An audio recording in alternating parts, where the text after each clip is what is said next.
Hindi na ako nagsusuot mga ano ngayon eh, kung may mga may tatak. Thank you sa Lord ba, kung ano namin, no?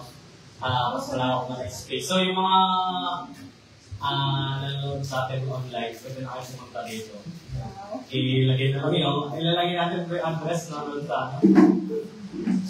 Okay, pray po muna tayo mga tayo mag-start. Lord, maraming salamat po sa gabi ito at hinayaan mo po kami magtipon-tipon ngayon. Maraming salamat po sa guidance ninyo na nakarating po kami ng ligtas dito sa inyong bahay sa Paan. Lord, guide us with this Bible study, Lord. Be the center of it. Give us wisdom, Lord, na mas maintindihan po namin lalo ang mensahe pinarating mo po sa amin. And Lord, kayo po muna sa lahat and let your will be done with this session na gagawin namin ngayon. Please, name we pray. Amen. Okay. So, ayan po,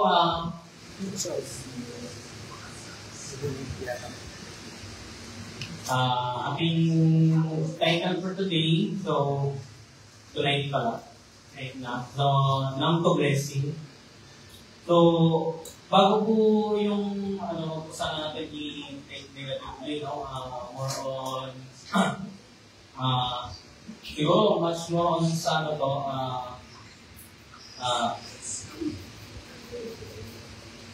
paalala, no? Hindi siya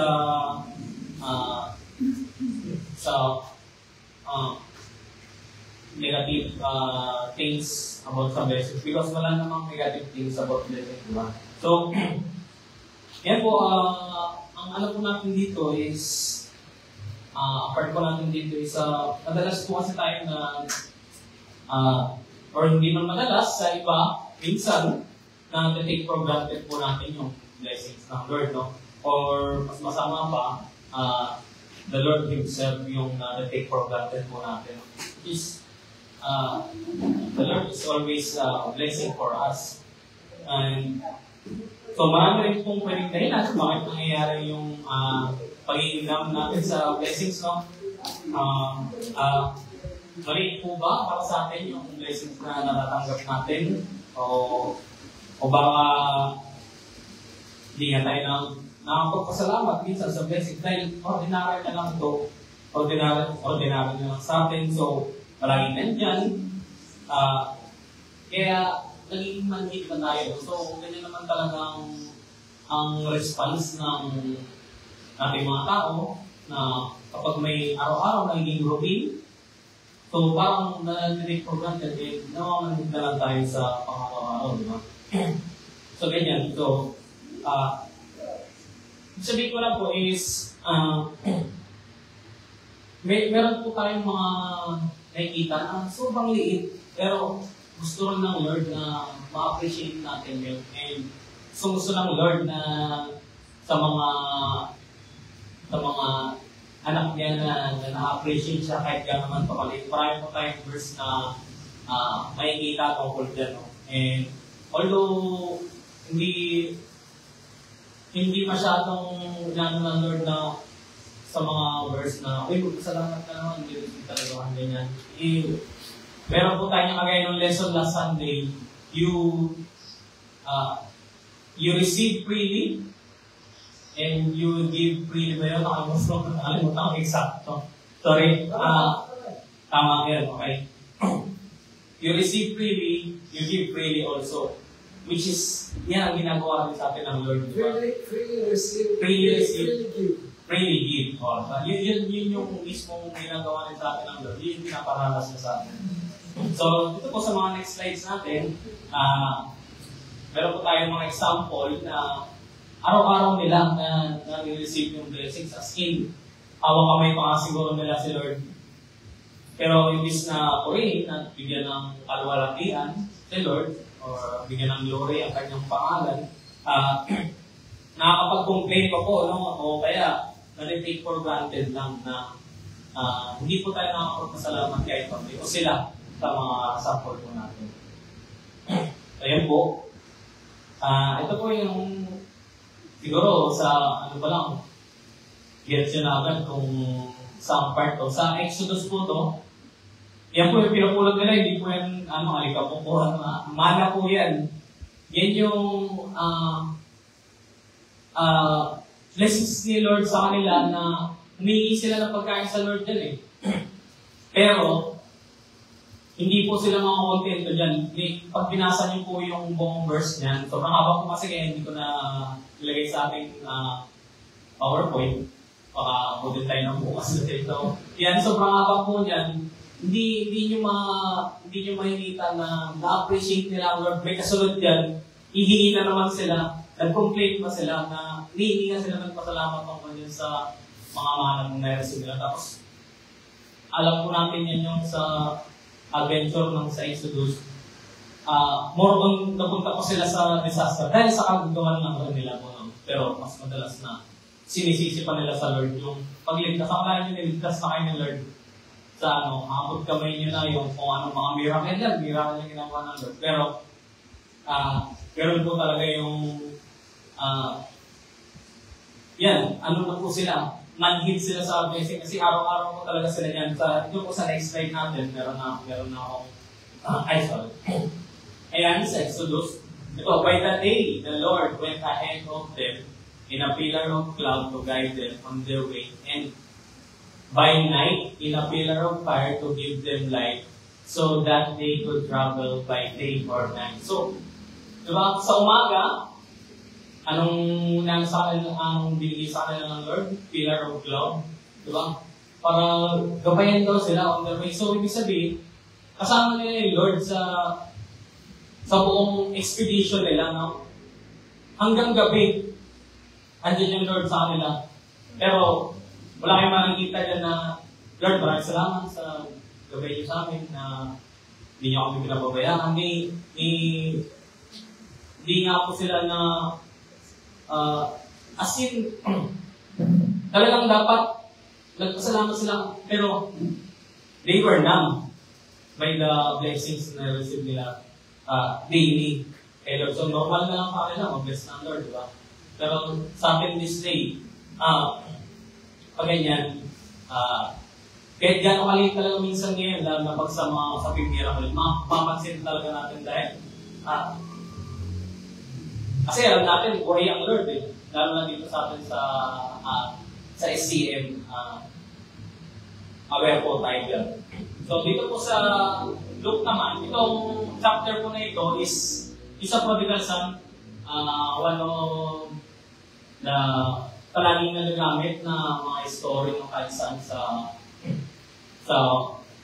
pag nag-learn ng Bible ang mga Christian. So, ito sa verse 25, meanwhile, the older son was in the field.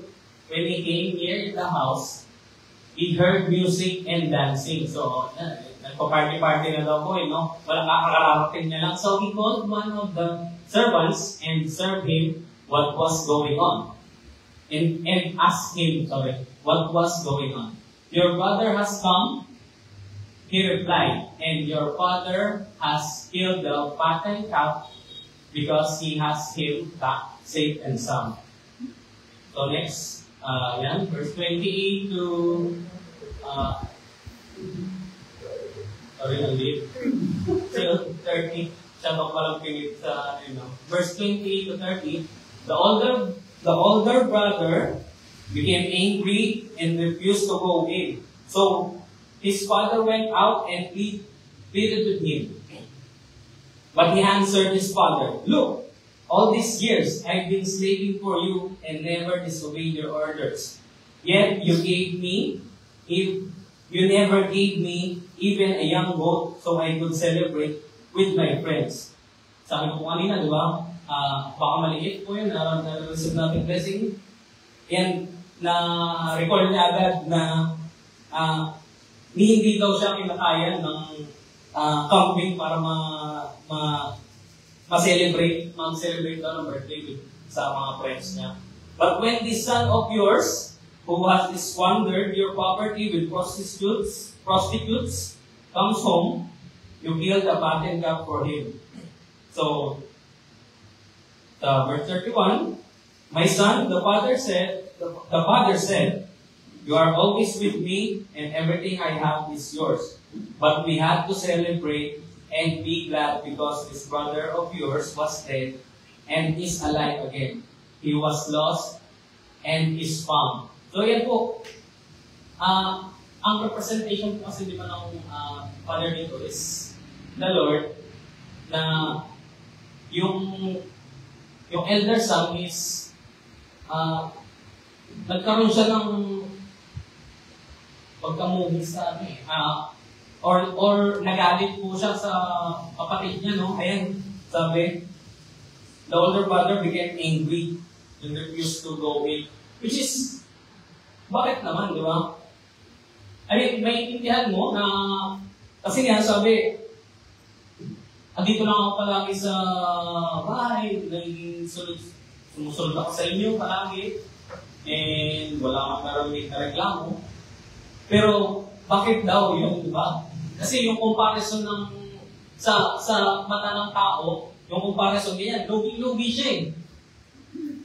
Nung nag-birthday pa nga siya, wala daw kinatay, pero ito, pagbalik ng isang anak, andyan lahat, nag-celebrate pa, no?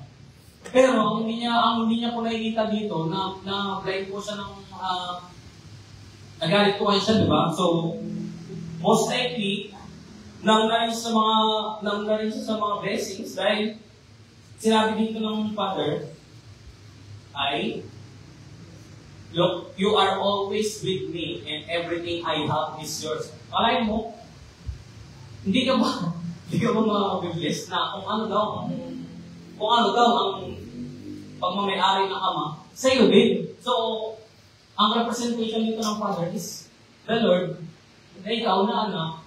Nang ka na sa blessing, magkasama nga sila palagi, so palagi rin siya na may bless. Kung ano man kasi nasa tatay or sa father, ay nandun din sa anak. So, nang na siya, imbis na mag-celebrate din siya, kasi kapatid niya yun eh. Hindi niya nakikita kung ano yung nakita ng tatay niya. Mas more on yun nga, na nunam na siya sa blessing, kaya dumating yung kapatid niya. Hindi niya na naituring na blessing ito, no? So yan po yung sa perspective ng older brother, no? So madalas kasi po sa prodigal son story, mas more on na-focus yung sa side ng itong anak na nag-squander lang daw. Yung kumuha ng mana sa tatay niya, ay buhay pa yung tatay niya, which is, kaya sa atin, parang sobrang lala nun kasi buhay pa pero kukunin mo na yung mana mo ilaw. Tapos ito po,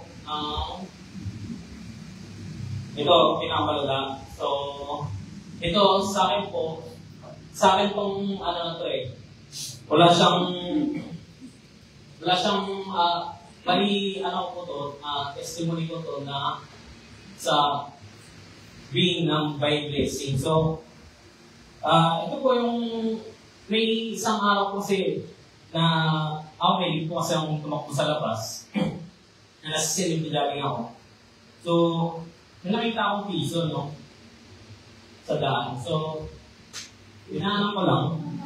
Hindi ko agad pinulot, no? So, kahit alam kong walang may-ari, hindi ko pinulot.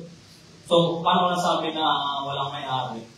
Kasi nung nakita ko yung piso, may ano na siya, may kalawang na. So, ibig sabihin, maraming beses rin na wala na, arawan. So, ngayon, pagbalik ko, paglayo ko pala doon sa spot kung saan ko nakuha yung, kung saan ko nakita yung piso. May bumulong sa akin eh, sigurado ako sa learning galing yun. Sabi niya, kung 1,000 ba, yung nakita mo doon sa daan, pupulutin mo. Diba? So, ako po, naiya po ko sa sarili ko eh. So, umikot na ako sa route ako. So, doon ko pa lang pinulot yung yung piso. So, ayun, so sa natin sa title, diba, number blessing, isa rin ako sa guilty kumbaga. So, ganyan. So, wait, sorry. So, yun, so sobrang maligto ko sa blessing. So, lahat ng natatanggap kasi natin maganda is from the Lord. So, may mga bagay, mga kaligtaan ka talaga, kagaya yan, piso, kukumpara mo ang kinumparagan ng Lord, diba? 1,000. Sigurado, baka maraming salamat talaga, Lord, sa kung 1,000 yun, di ba? Napulot ko, baka nahihilig pa nga ako dahil mag-aalala ka kung, uy, sino kayo may-hari, Pero, anong difference niya? Actually, wala eh. Para sa akin, nung nakuha ko na siya, wala siyang difference dahil kung piso 1,000 man yun, basta parehas galing sa Lord, and we pray. Di ba, walang pinagkaiba. Tayo kasi, mga tao, mahilig tayo na magtitimbang sa value ng nakikita natin blessing. So, kagaya nun, piso versus 1,000, di ba? Talagang ibang-iba siya, kung titignan mo siya lang sa physical value na lang. Pero, ayun, inansya ko ni Lord tungkol doon sa piso na yun. And, dito, palagi mo kasi may rumik, di ba? Tuwan-tuwa rin ako nung pauwi na ako eh. Pinagmamalaki sa asawa ko, nakapulot ako ng coin. Nadala na ako agad eh, no? Sabi, palagi mo kasi may rumik. Ang hirap kumita ng pera. Maglakad ka dyan sa labas, makakapulot ka ba ng piso? So, yun yung mga mindset na gano'n na di ba? Na sobrang hirap kumita ng pera, pero sa Lord, wala yan. Kahit baka kaya ng Lord na kahit makapulot ka araw-araw dyan ng pera, kaya ng Lord yan dahil ang Lord nag-bless us in an unconventional way. So, na unpredictable. Ganyan. So, ngayon, pag-uwi ko, diba nakapulot, ito pa ang matindi, nakapulot pa ako ng 2 piso pa. Doon sa ruta na dinaanan ko na rin ng una. Yun, wala siyang kalawang, ha? Parehas na, bagong piso. So, para sa akin, hindi siya coincidence na nung pinulot ko yung unang piso, di ba, yung may kalawang na. Trinipli ng Lord yung blessing na kung binaliwala ko yun, hindi natin alam. Baka hindi ko napulot sa dos, di ba? Or, mas ma-appreciate ko ba yun kung 3,000 yung napulot ko, di ba? So yun, pagdating ko sa bahay, pinagmunta ko sa sabi ko, nakapulot ako mo sa labas, sabi niya, nakakatawa lang rin kasi,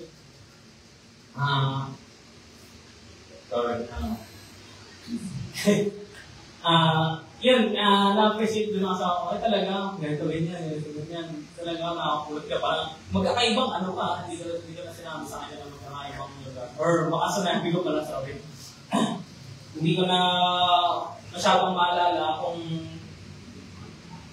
paano ko nakakawin ko sa asawa. Pero yun, ang importante, ako mismo, tinuruan ako ng Diyos sa panahon na yun, and gusto ko rin pong maging lesson sa ating mga kapatid, lalo na po sa mga viewers natin, na ang blessings po palagi talaga andyan. Tapos, kahit gano'n kaligit, dapat manotice po natin, no? And at least magpasalamat tayo sa Lord na binibigay natin. Dahil sabi nga po sa Luke, chapter 16, verse 10, whoever can be trusted with small things can also be trusted with big things. So, yan, pag tinignan mo naman sa pang-angle, parang sinasabi din ng Lord na kaya nun, ang kinumpara agad, hindi nga 10, hindi 100, di ba? I-skip na agad, 1,000 na agad. Di ba? So, parang sinasabi ng Lord na kung hindi mo ka pinulot yung piso, parang kung 1,000 pa yun, na gusto kong ipadaan sa'yo na blessings mo sa iba, o yun yung niya kung saan mga bagay na mas nangailangan pa kaya sa'yo. So, yan, may kumpara din po natin sa salvation yan, no? Ang aming Panginoong Isus sa ating buhay. Sa ating mga viewers, pinaka-importante. Na, andyan lang po yung salvation. Maghihintay lang ang ating Panginoon na i-claim mo, or i-receive. Like, andyan lang po, yan po yung naging mission ni Jesus sa pagdating niya dito sa atin sa mundo. No? So, paano po natin siya i-receive and i-claim? Read po natin yung John 3:16, for God so loved the world that He gave His one and only Son, that whoever believes in Him shall not perish but have eternal life. So, maniwala tayo sa Panginoong Isus na yan nagligtas sa atin, di ba?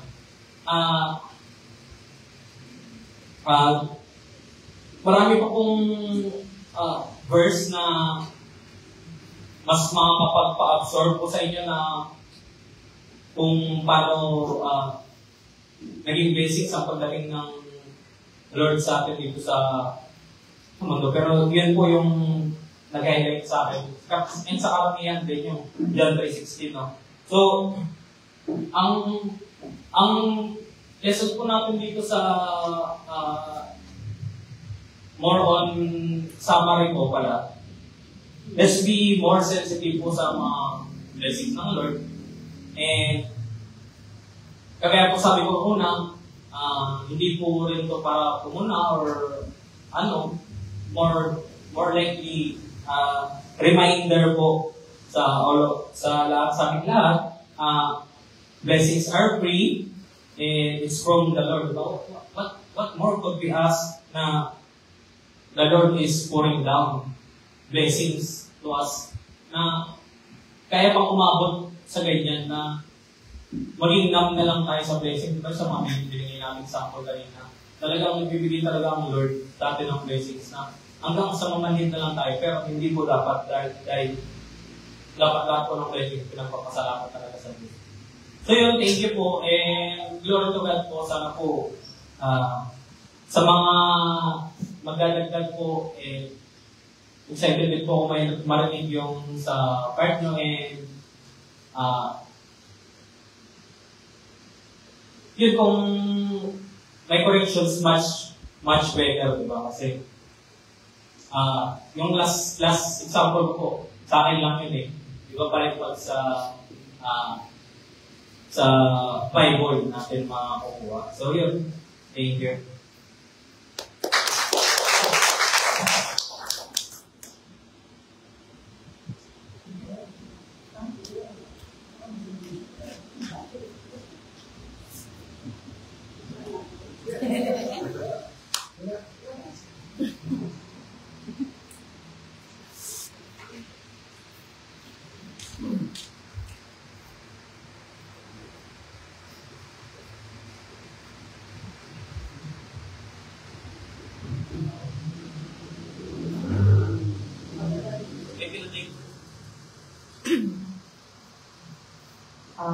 Magandang gabi po sa ating lahat at syempre sa ating Panginoon.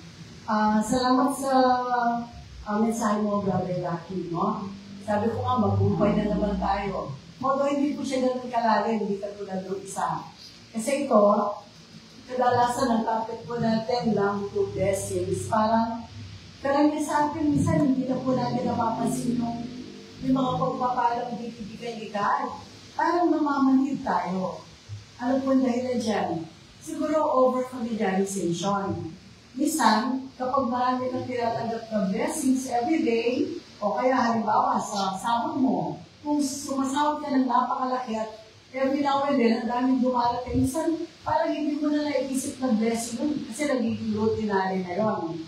Di po ba? So, ito pong blessing, hindi naman talaga ibig sabihin na nawawala na yung pagpapala. Kung hindi, rather it is about losing awareness. Nawawala na sa kaisipan natin yung kumbaga yung kaalaman natin, yung awareness natin na laging may blessing si God. Tignan natin ang ating mga babatas, mga government officials, na napakalaki ng kita nila, sa kanila, normal lang po yun. Hindi, parang manhid na sila sa mga tinatanggap nila. Kaya, lalo sila naghahanap ng mas marami pa. Ganon. Ito pong sinasabi natin now to blessing, kapag manhid na po tayo sa mga pagpapala, meron pong solusyon na simple pero powerful.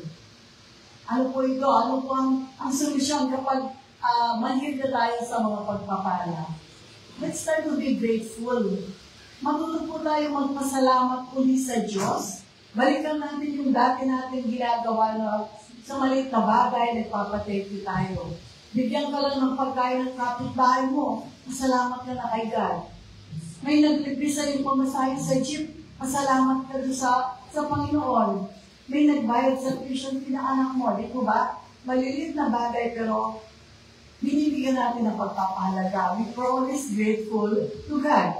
So, kapag po sabi nga, kanina sabi mo, we have to notice, no? We choose to notice. Dapat mapansin natin ang mga pagpapalang yan. Bakit po? Whenever we choose to notice, we begin to feel again. Ano yun? Yung joy, yung nagalakan sa puso natin, bumabalik. Kapag bumalik sa kaisipan natin yung, ay, God ito. Di ba yung ating kagalakan? Malit na bagay na ibibigay sa iyo ng Diyos, galak na galak ka. Hindi ka makatulog. Di po ba? Pag Pasko, pag yung mga anak mo, nagkaroon ng mga pamasko, meron kang iangka, galak na galak tayo. Kasi, alam natin, binigyan natin pansin yung mga pagpapala ng Panginoon. At the same time, kapag po napapansin natin ang mga blessings si God, lumalalim yung ating pananampalataya sa Panginoon. Our faith deepens. Bakit po?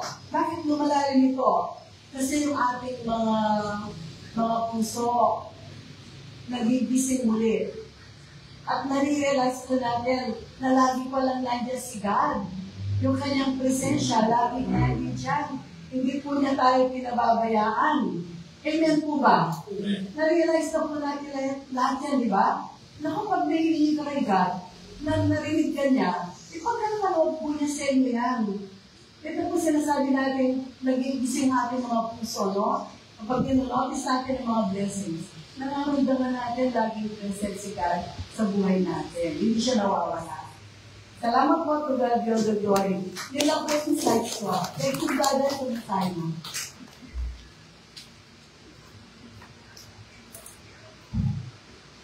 Love to me po. Nakaka-bless yung mensahe actually. If you go deeper on it, kukuha ko dun sa kinote mo yung during the time of Moses, bro. Pagka noong sinave sila from the hands of Pharaoh sa pagka-alipin kay Pharaoh, yung mga, I think, there are more than 400,000 Israelites na ilang taon din silang, correct me if I'm wrong, it is really 400,000 Israelites. So, matagal silang naging alipin ni Pharaoh. And during that time, sinignas ni God through Moses ay binigyan sila ng kalayaan. So, ipinakita ni Lord dito kung gaano siya makapangyarihan. So, to make the long story short, hinati nga yung dagat para lang sila makalapas. At nung papunta na yung mga kawal ni Pharaoh, bumalik yung tubig at tamatay sila lahat. And then, ganito ko ipapasok yung mensahe ng blessing. While on their way, while they are in the wilderness, puro sila reklamo. Sabi ng iba, buti pang hindi na tayo nila sa Egypt. Doon, kahit alipin tayo, kumakain tayo ng karne, ng gulay, ng prutas. At doon ko yung pinapasok yung love to blessing na hindi ba nila nakita yung blessing ni Lord sa kanila, napakalaki. At tinignan nila yung manliit, walang tubig, walang pagkain, puro mana, puro pupo. Alam niyo yung mana? During that time, po ang nagkakasakit.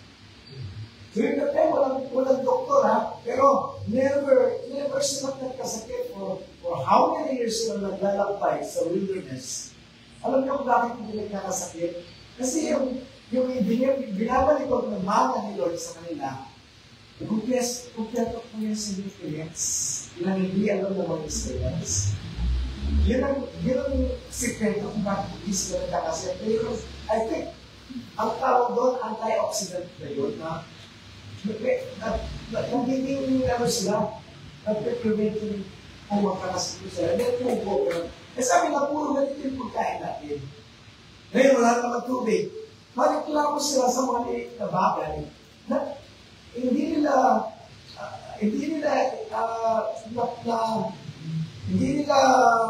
they easily forget yung malaking blessing. Ano yung malaking blessing? Yung natin dating dana. If God can part the sea, kung kaya niyang hatiin yung dagat para sa iyo, yung pagkain pa, hindi kaya bigyan ni Lord. Yung tubig pa, hindi kaya bigyan ni Lord. Kaya naman, nagiging lang tayo sa blessing sa maliit na bagay. Yung iba, hindi kami yung blessings na binigay sa ni Lord, yung nagkasakit ka. Nagtumahin ka. Tapos, ano pa yung mga blessings na iyong marirecord sa buhay mo, malalaking blessing. Tapos ngayon, nawalan ka lang ng trabaho. Hindi naman tayo tatutusin. So, maging grateful po tayo. Sabi nga sa Proverbs, na the blessings of the Lord make rich, and He adds no trouble in it. Kung ma-appreciate ko lang yung mga blessings ni Lord, they will add no trouble to you. Sabi nga sa 1 Thessalonians 5:8, be thankful in all circumstances, for this is the will of God through Christ Jesus. So magpapasalamat daw tayo. Sa maliit man na malaki, we have to thank the Lord kasi wala yung mga blessings namin for the Lord, paano ka na, paano na tayo na. So kapag nagpupulang tayo, pag meron pulang sa bahay, may pulang sa pagkain, pulang sa sweldo, isipin mo si Lord. Sa ating mga Kristiyano ko, having Christ in our lives is enough for us. Bakit enough? Siya po yung magkailikha ng lahat ng bagay. Ano pang hihilingin mo o ng Diyos ay nasa iyo. You can be against you, right? Di ba kasi ng mga kapatid? So, huwag po tayo mareklamo. Katulad ng mga Israelita na iniligtas ni Pharaoh, iniligtas ni Moses ni Pharaoh. So, we have to be positive all the time. Kung ano man yung mga kulang, sabihin na lang natin na mayroong pinakikita siya sa atin ng lesson sa buhay na dapat natin tandaan. Bakit kulang tayo sa ganito? Bakit nangyayari mga ganito? Amen po ba? Talakhan natin sa kanila. Ano po isa sila? Dito si Sister Abraham.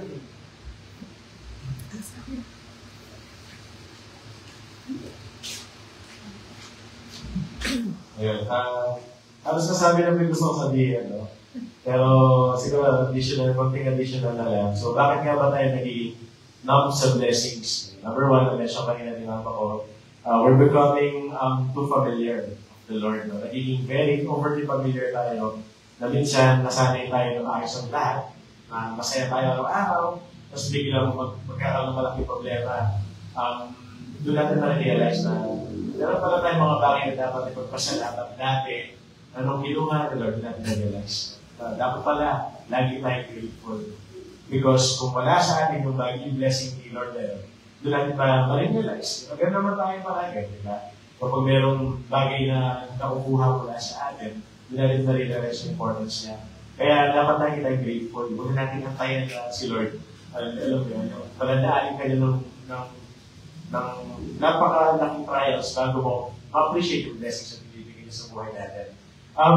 Pangalawa, example ko na dun sa overly familiar, no? Yung mga Israelites na mention kanina, sila kasi, pinalayan na sila ni Lord dun sa pagiging slaves nila sa Egypt, no?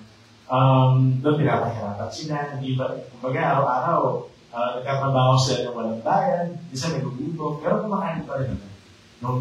Nung niligtas sila ni Lord mula sa bondage na yun, at pinaranas nila sa kanila yung wilderness. No? Doon sila nag-start mag-murmur, hindi mo ba?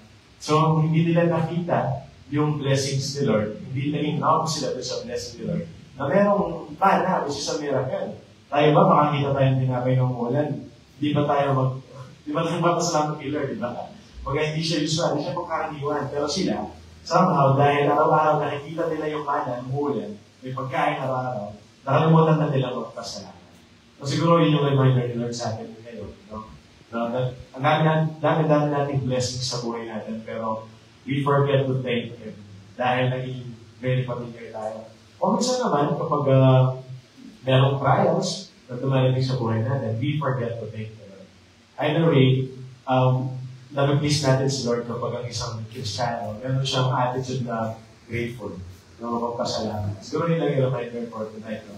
That's the way to be grateful to the Lord. Kasi alam na meron tayo, it's blessing. Lahat ng pagkain natin sa table, pang-vision ng mga anak natin, mga kung ano-ano pa na meron tayo, it's all blessings. Even in the church, hindi. Yung kinabibilangan natin ito isang blessing from the Lord. So, appreciate lang natin po kasi this is the Lord kapag grateful po tayo.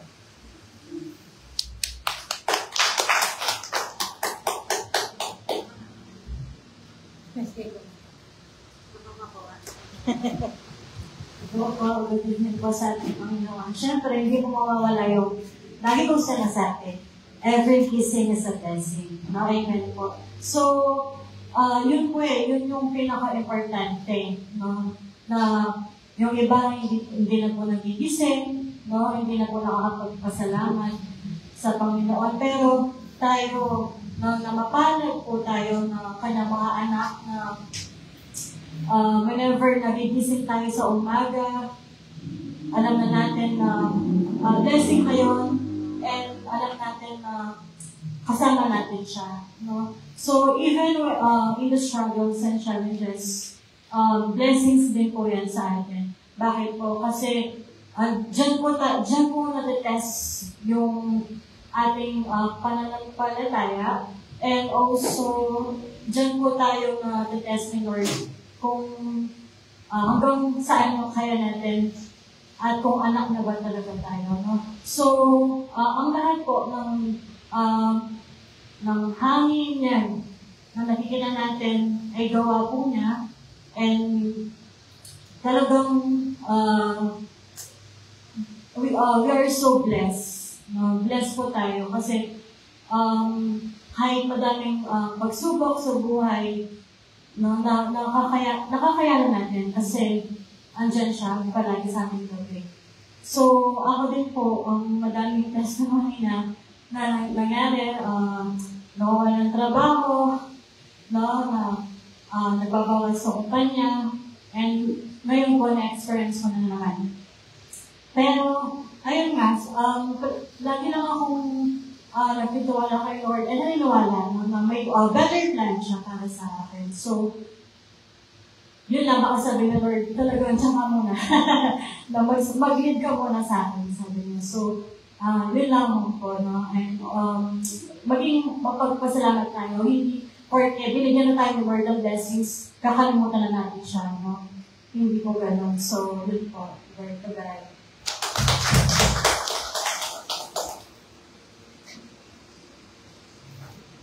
So, ito po, bibigyan po sa akin na. So, lahat naman po nasabi na, mula kay Steres, nasabi niyo po lahat ng kaya nila. So, isa ko na po, nalagagin ko na po na, bakit nga ba po tayo nagiging or nagiging blind sa mga blessings? Kasi sometimes you are too selfish, or sometimes you're underestimating what God can do for us.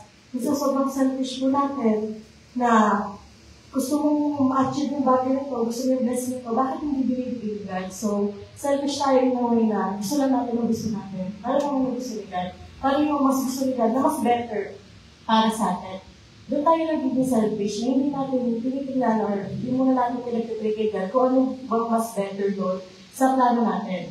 So, and sometimes we're underestimating or feeling natin mas higher tayo agad or mas malaki, gano'n. Nakakalimutan natin minsan yun na kunyari binigyan tayo ni God ng mga blessings na hindi natin alam. May achievement ka sa buhay, may sumakses ka. Kung kailan nandun ka na sa sumakses ka na, doon mo hindi naalala si God. Bakit? Kasi when you're too blind, too rockis, kasi God yung may gawa na kasi you're selfish. Iniisip mo na yung sarili mo na, kaya ako napunta dito kasi sa sarili ko, naghirap ako eh. So, minsan kaya tayo nagiging love or nagiging blind sa mga blessings kasi hindi natin siya pinakount as blessings. Pero that is blessing na as a Christian tayo, alam naman natin kapag nandun na tayo, blessing na talaga yun para sa atin. Some people lang na ganun pa rin ang pag-iisip nila. No? Kaya, ngayon simulan po natin sa sarili natin, nasa concept, very maliit lang na ginagawa ni God. Pero sa atin malaki na iba. Nanadas na natin sa pag-isip, sa pagkain natin. May mga tao na hindi na sila nakakagising, may mga tao na wala sila makain. Pero still, mapalad tayo na binibigyan tayo ng blessings ni God. And minsan pinaparanas ni God sa atin yung, wala na may gusto mo tayong gawin. May mga gusto tayong gawin na gusto natin ma-achieve sa buhay natin. Pero hindi binibigay ni God. Ano yung kapalit? Minsan, dinadaan tayo ng pagsubok ni God. Minsan hindi namin nalalotos na blessings yun eh. Pagsubok natin na naiisip yun. Pero minsan blessing mo kasi mas nagiging yung faith lang natin is mas lumalalim kay God and mas nagiging better person tayo sa Kanya. So, ayun lang po na huwag natin nagkakount lahat ng ginagawa ni God para sa atin is pagsubok. It's a blessing. Lahat, mahirap man yan, masaya man yan. Tinulungan kami nga sa lahat yung blessings galing kay God kasi si God na makakatulong sa buhay natin dahil makahirap or try to let them. So, thank you, Lord.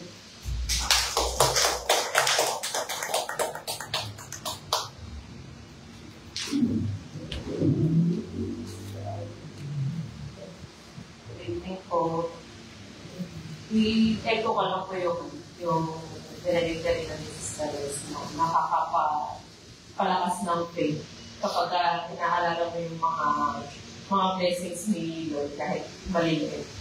No? Na-testify na ako nun before na hindi ko na lang may signal na during po nung pandemic, simula pa lang, wala lang kami trabaho agad parehas ni Brother Laki kasi yung iba, di ba, wala sila ng work during na, hindi na talaga kaya ng kumpanya. Kami wala talaga kasi nag-design na ako. Kaka-design ko lang nun sa work. Siyempre wala nang mag-high sa'yo, pandemic na. Tapos si Brother Laki, maaga nagsara yung operations nung work nila kasi outdoor yung ginagawa namin. So, yun. Yun, wala kami trabaho noon. Siguro hindi ko na maalala kung kailan kami full time. Or kahit isang man lang sa amin. Pero hindi kami nagutom, hindi kami nahirapan talaga. Imagine mo, wala kang trabaho, wala kang income. Wala din kami ipon. Yung ko lang nun, yung pera lang namin nun is yung galing lang nun sa maternity benefit ko, kasi nakapanganak lang din nun. So, yun. Long story short, na-survive namin yung pandemic na hindi kami nagutom. Yan, kahit isang meal wala kaming in-sleep. Yun lang din yung lagi kong inaalala na ngayon, fast forward ngayon na may full-time akong work. Napromote pa ako ng isang level pa since na po nung nag-problema ko ulit after ng pandemic. Yun lang yung lagi ko inaalala kahit na itong mga times na to is mas mahirap talaga kasi nakikita naman natin na yung ibang mga kumpanya na cost-cutting na bilang sa amin. Honestly, wala kami interest nung last year kasi hindi namin alam kung kailangan kami may trabaho. Pero hindi na ako natatakot. Hindi na ako nag-worry na baka mawala kami ng trabaho or what. Kasi kahit mangyari yun, alam namin, pinatunayan na sa amin ni Lord na hindi kami kawala.